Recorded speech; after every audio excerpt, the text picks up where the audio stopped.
Welcome to KBHU Weekly Updates for the week of February 16th, 2016. I'm Shelby Reese. In international news, a frightened female elephant caused damage to a small town in India. A lone elephant took the streets of Siliguri, a small town in West India. Locals say the elephant must have been looking for food when it got lost in their town. Officials say they waited for the elephant to find her way back to the forest, but she became more and more agitated and lost in her surroundings. No one was hurt, but several vehicles and homes were damaged. Eventually, she was shot with tranquilizers and transported back to her habitat with a crane.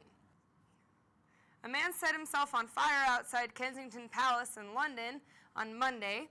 The man had escaped from a local hospital, and police were on the hunt when they got a call that a man was on fire outside the home of Prince William, Kate Middleton, and their 2 children. The man was pronounced dead on the scene after 45 minutes of first aid. Officials say this was not an act of terrorism, and it is not known if the royal family was at home.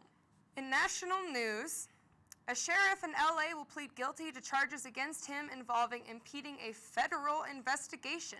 Former Sheriff Lee Baca is involved in a situation where he instructed his staff to hide an inmate and keep them away from an FBI agent. Baca took a plea with the prosecution that may have him behind bars for 6 months. Baca lied several times to federal investigators and had his staff conduct an unsanctioned operation to keep this inmate a secret. Baca is also facing charges for inmate abuse, which was the cause of the initial investigation. A Pennsylvania attorney general faces potential impeachment after 2/3 vote in the Senate move to have her suspended. Attorney General Kathleen Kane is under trial for perjury and exposure of confidential information. Kane used this information to embarrass rivals in the upcoming election. Her license was revoked, therefore she could not complete her job and she was removed. There will be a vote on Thursday to determine if this removal is permanent.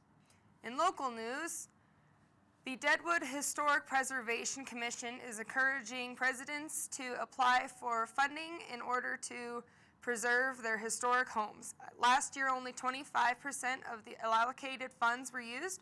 The commission says over $200,000 were left untouched because of the lack of applications. Many residents use these funds to update siding, windows, and doors, but the funds and loans can cover so much more. Deadwood residents and historic buildings should contact the commission with their concerns and keep the historic properties that make Deadwood so special.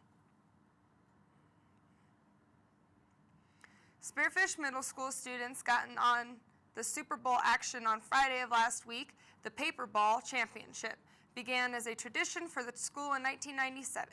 Students compete in a game of paper football, which includes scorekeepers and a coin toss. Participants say that the game gathers crowds the same size as any other sporting event.